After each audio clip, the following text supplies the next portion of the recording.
Welcome back to another podcast series. We are so excited to have Dr. Jack Phillips, the world-renowned expert in measurement, join us to give us a view through a performance lens of how we can finally get to that remarkable and elusive ROI.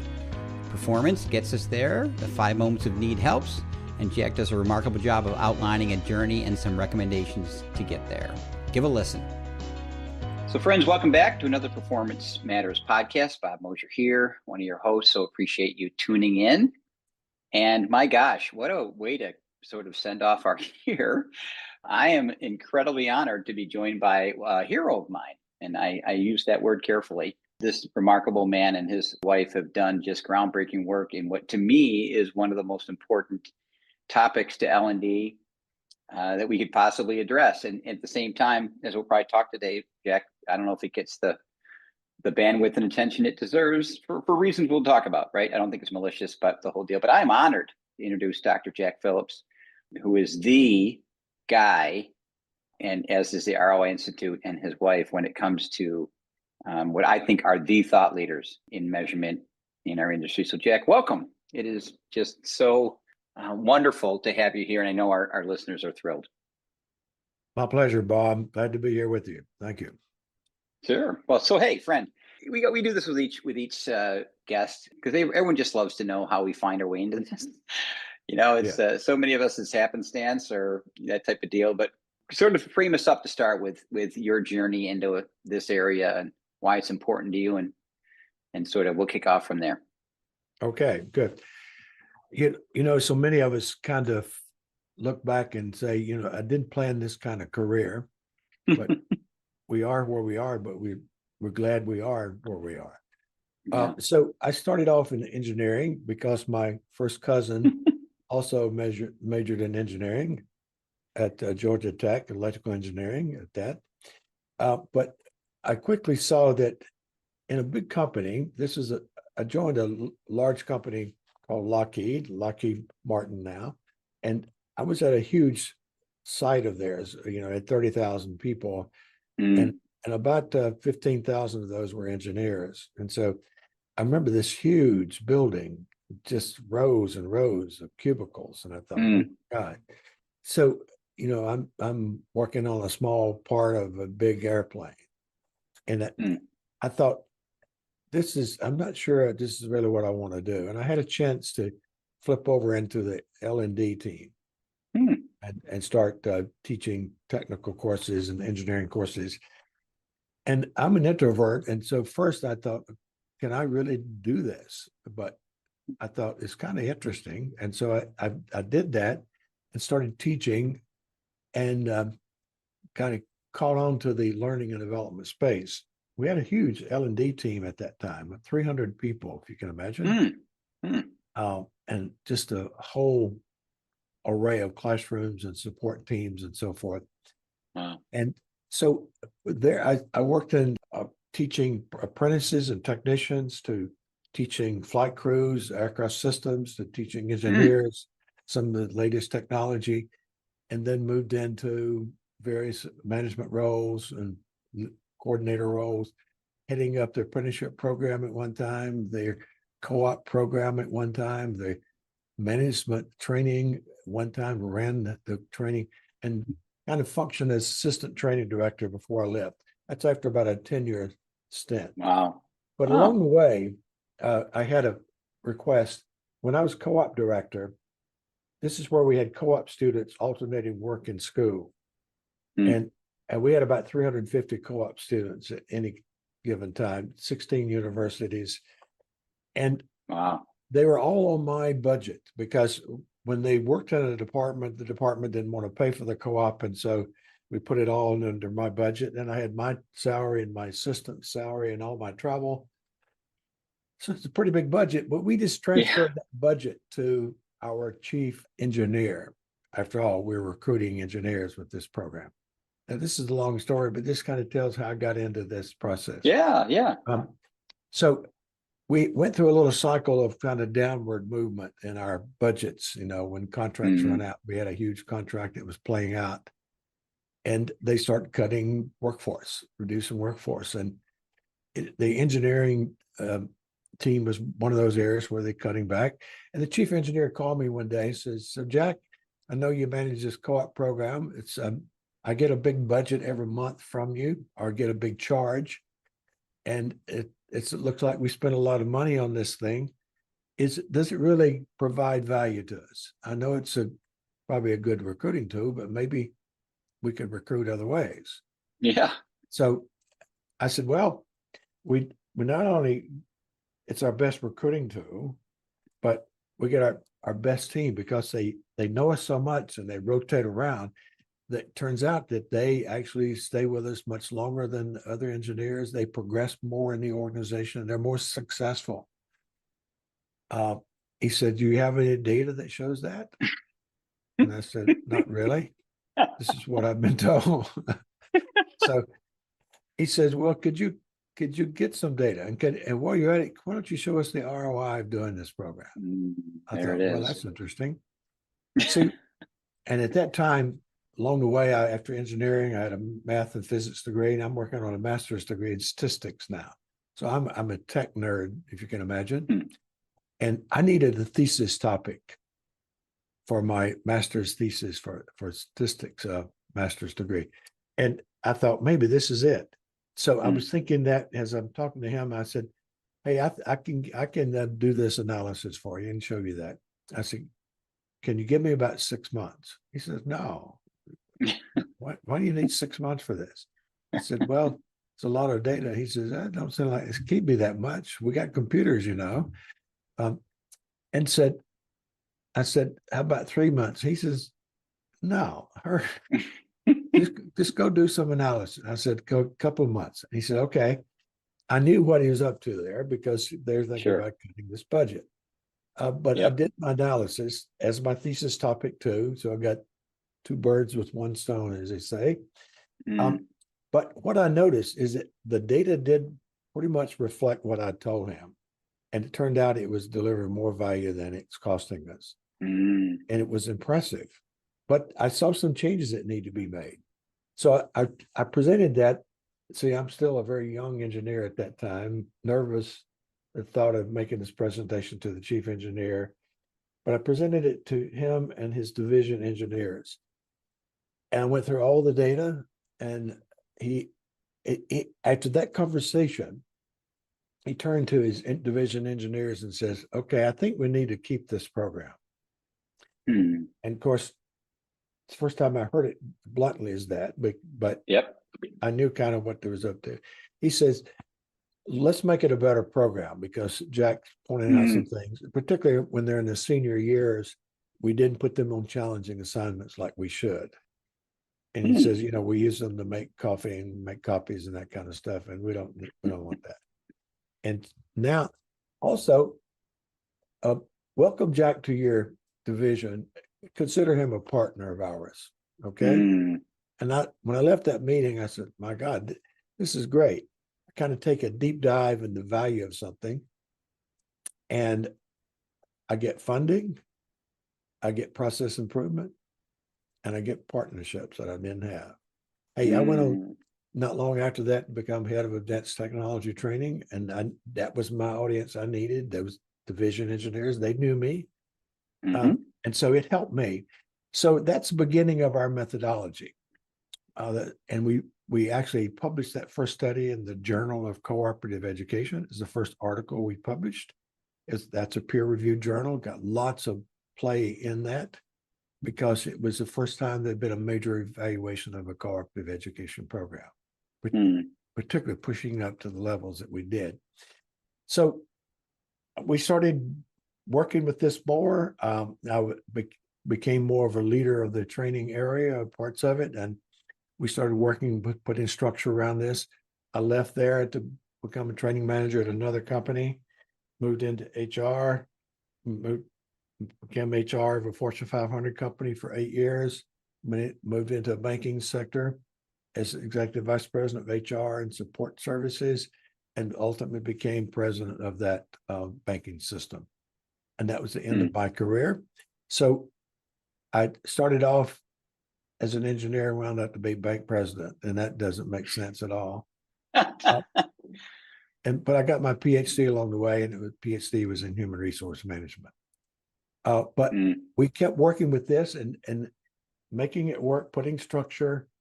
In 1983, we published the first book on training evaluation. It's called Handbook of Training Evaluation and Measurement Methods. Some of you might know Kirkpatrick.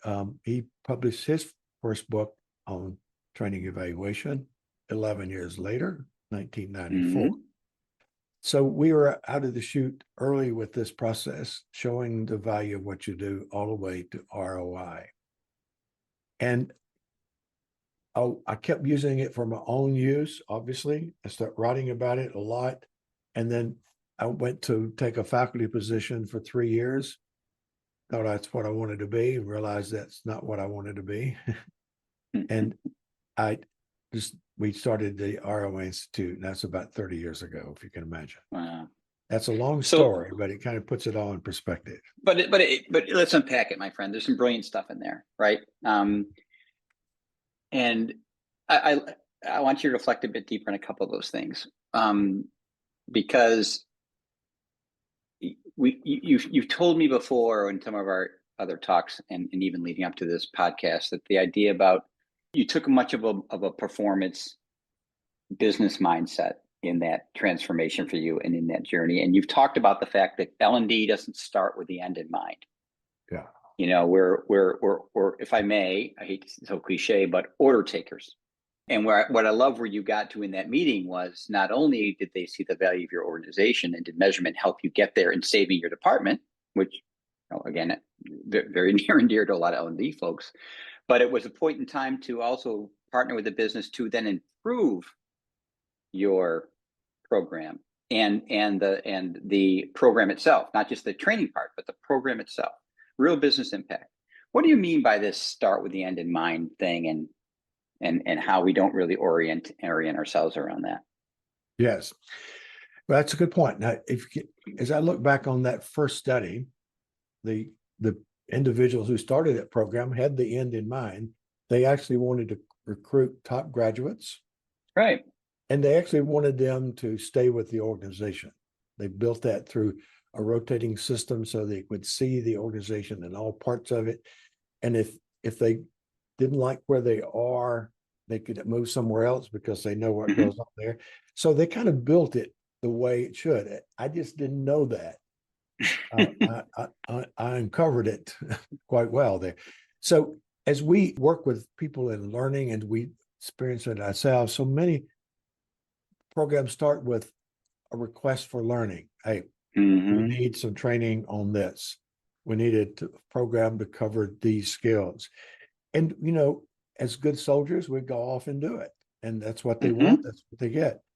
And then if someone asked on the backside now, later, so what's the impact? Maybe what's the ROI? You know, we're lost. Well, I don't know, because we just taught them something. So there's a little disconnect here. So we say, you got to start with the end in mind, and the end needs to be impact. And let me put this in a framework it's easy to see and understand. You know, we start with the reaction, as most people do. People are perceiving the programs. And then this measure of learning. Learning, that's the key thing. It's whether you're learning skills or knowledge, you're acquiring something, your knowledge or skills. And then there's application. We don't call it behavior because behavior looks like a soft skill. You know, if you're using technology on your job, that's not behavior change. So we like the word application better, applying what we've learned, application. And now that's doing something. Now there's a consequence of why we do something. We don't want to do things with no consequence. That's just being busy. So we always go and then go, why are we doing the why's got to be impact. That's a consequence of doing that. So that's our fourth level, impact. And then the fifth level sits on top of that. That's ROI. That's the monetary benefits of what we delivered compared to the cost of getting it there. And that's the ROI. So think of that value chain. It's a way to think through anything that we're doing. We react, we learn, we apply, we have impact, and we have ROI. Now, the end that we need to start with is impact.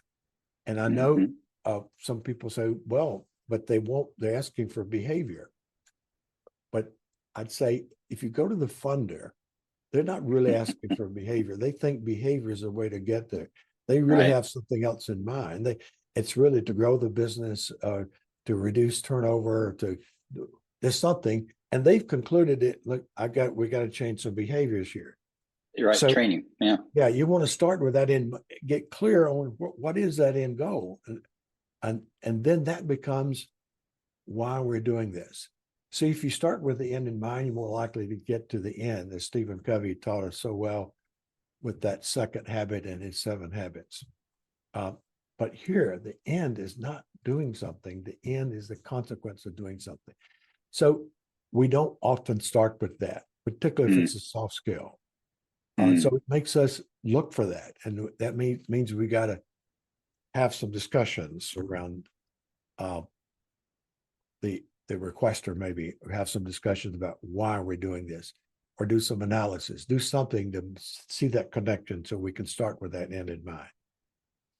So let's peel that back even more, Jack. That's perfect. I often hear from folks that, we've kind of trained them to walk into our office and say, I want 5 days of leadership training. I want 16 learnings on X. We're buying a CRM. I want my sales reps all trained on the CRM. And I hear from L&D folks sometimes is, I don't know how to change that narrative.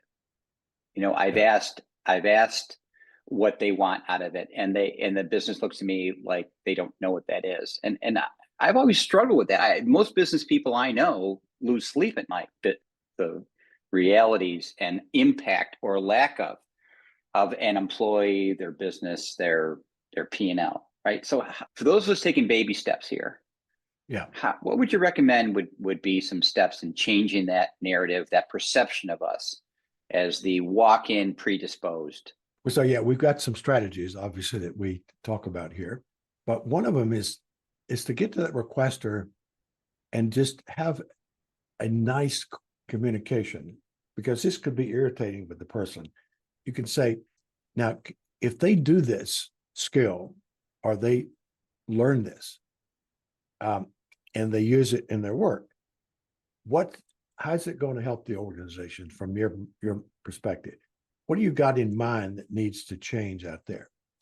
Sometimes that triggers them enough to say, well, we're sluggish with our sales, or we have too many accidents. And that's, they sometimes have it on their mind, but sometimes they're like, well, I want to change the culture. When you say, now, what will that look like if you change it? Will it be a better culture? Well, yeah. Tell me what do we get out of that? And then sometimes you have to say, what's going to change on your dashboard or scorecard that you see if this is in place? Or if we don't put it in place, what's not going to look so good? And see, it needs to be a very nice conversation, because it could get irritating, because they may not know exactly what measure. And sometimes they say, look, I need great leaders. And the measures they drive could be many different measures. I don't know what they are, but I know if they got good leader behavior, you're going to improve measures. Well, that's good, because now you're saying you really want the impact. You want the results of that. Yes. Right. And so that sets us up for doing something that's so easy to do, but so often not done. And that is to say, okay, I got these great skills for leadership, and the leaders are coming. Ask them, and when you come, please bring 2 of your KPIs, 2 of your key performance indicators that you would like to change, but only if you can change them using these competencies with your team. And they think through that, and they say, okay, my productivity is not so well. I think I see a lot of things that could work on that, or have been too much turnover. I can see some things that can help.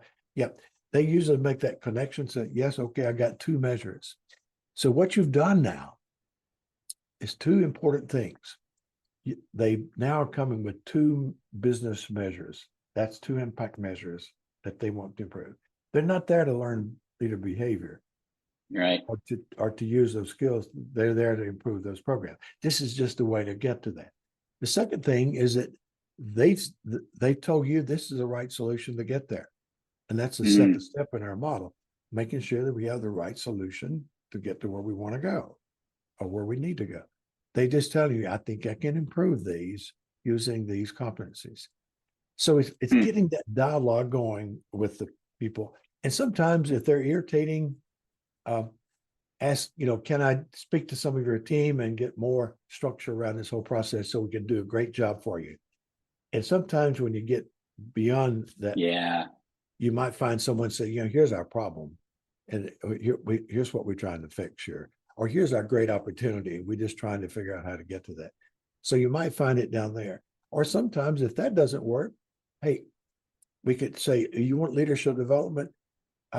We've got a book of case studies on that shows you what are some of the typical payoffs of leadership development. And it's often things like productivity, quality of work, timeliness of work, retention, incidents, accidents.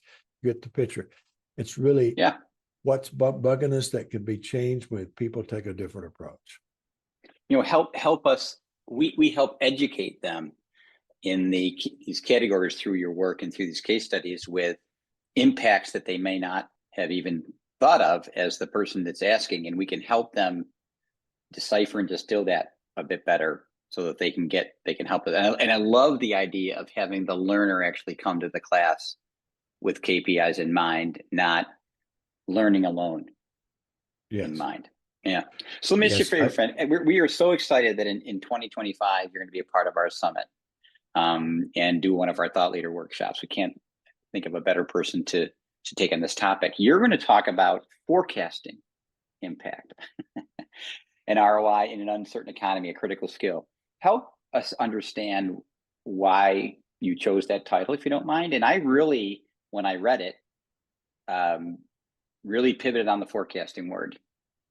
I don't know if it's a muscle we exercise a lot in our, I don't know if it's even used, frankly, in my L&D departments besides forecasting when a course might be done. And that's not what you're talking about here. Can you pick that apart for us a bit? Yes. So you can imagine over the years, as we work with ROI, showing the value of a project, we keep asking ourselves, or sometimes by the client, could we have forecasted this number, predicted it up front? And we said, well, yeah, I think so. If you got the right person or group of people to provide that forecast. Yeah. And so we started doing forecasting a lot, and we do a lot of forecasts. And finally, we wrote a book on forecasting, and we're going to give each person a copy of that book. It's a McGraw-Hill book. And so what we see is a reluctance to do it because, there's a concern that we may not deliver that. If we just exaggerated our numbers and made up a number, we may get caught on the end of that some way, and we're in trouble then. So we'd like to stay out of that if we can. But hey, these days, that might be with the uncertain economy that we are facing now, and we know a lot of budgets have been cut and squeezed. That might be the best way to get a major project rolling, is to forecast. Totally agree. And particularly if you've got an unbudgeted project, forecasting it in advance. So we're going to show you how to do it, when to do it, and intrigue you with something that what we call a guaranteed ROI. Not only are you forecasting the ROI, but you're willing to guarantee that. Just think if you're a vendor, a supplier, you're trying to sell some training, and you'd say, I'm going to forecast an ROI.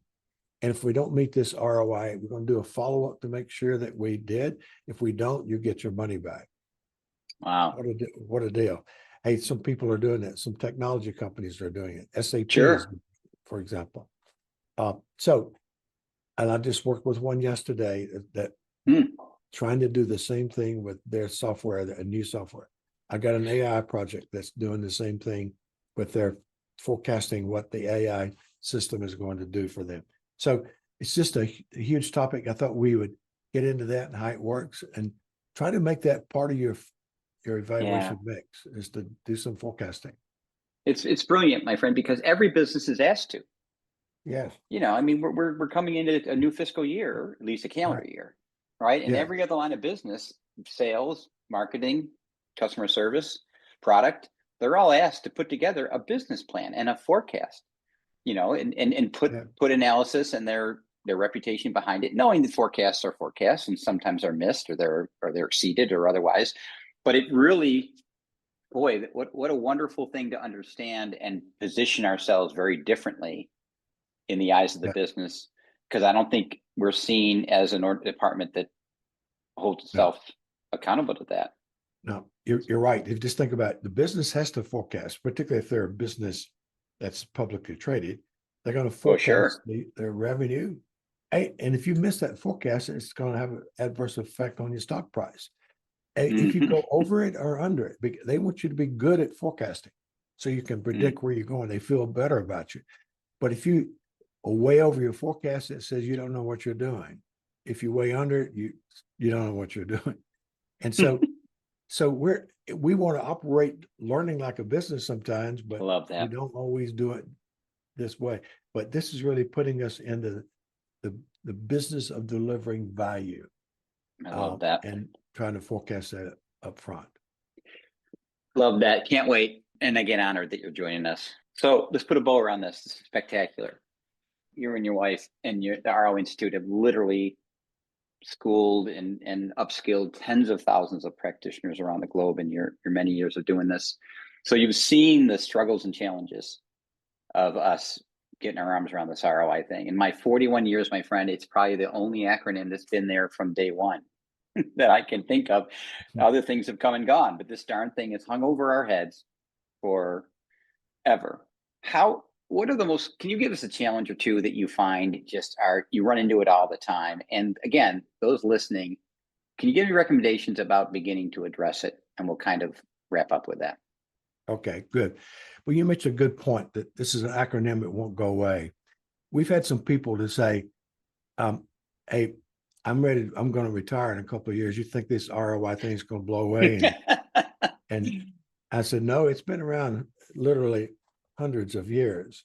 Anytime you need to show the value of what you do and to see if it's worth it, you're going to need this concept of ROI. So it's going to be there. It's not going away. It's just that different times people put more pressure on us to do it, which leads us to some of those challenges you had. First, don't wait for someone to ask you.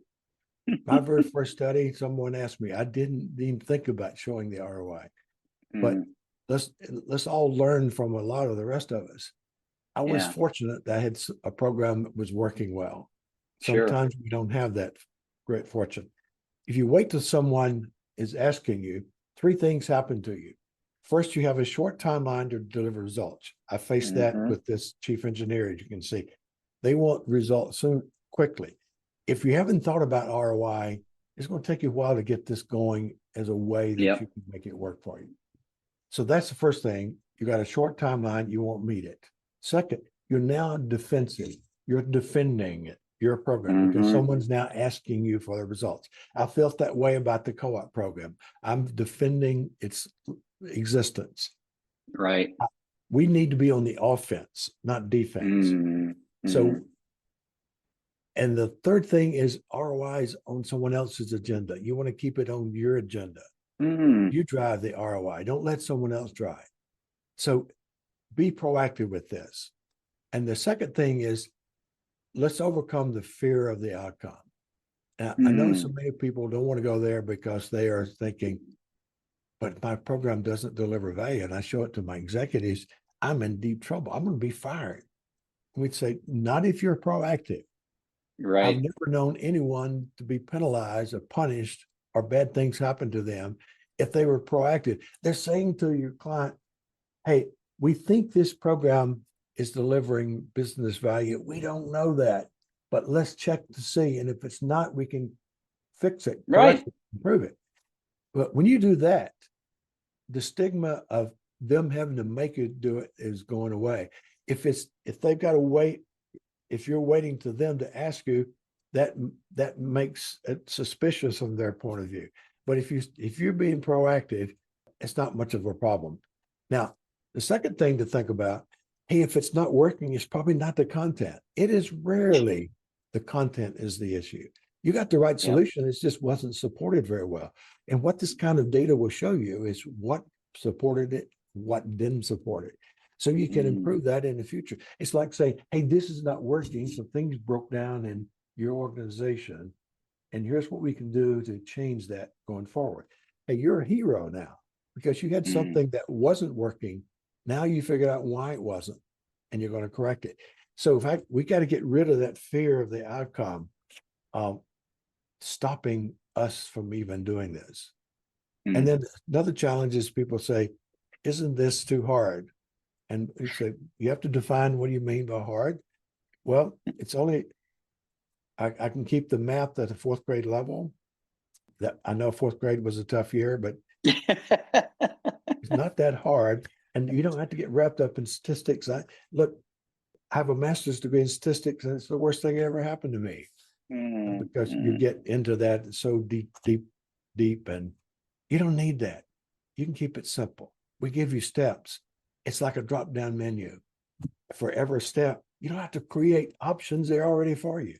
So we try to make it easy for you. Wow, my friends, my gosh, spectacular, so inspiring. And by all means, folks listening, follow up with Jack and Patty, ROI Institute. Their workshops, there are hundreds of books. The case studies are just remarkable. And they are two of the more giving and truly compassionate people about this whole thing. And that's why it's so successful. For all listening, and for me and my career, friend, you and Patty, I can't thank you enough for what you've meant to me personally, what you've meant to our industry, what you're going to mean to our summit in the spring, and what something as powerful as this podcast does for everyone listening. So, friend, thank you for who you are, what you do. Really appreciate your time. Thank you. And thank you for what all you've done. You've been a thought leader in this space for a long time. We've admired what you've been doing for a long time, too. So we're just glad to be partnering with you on this.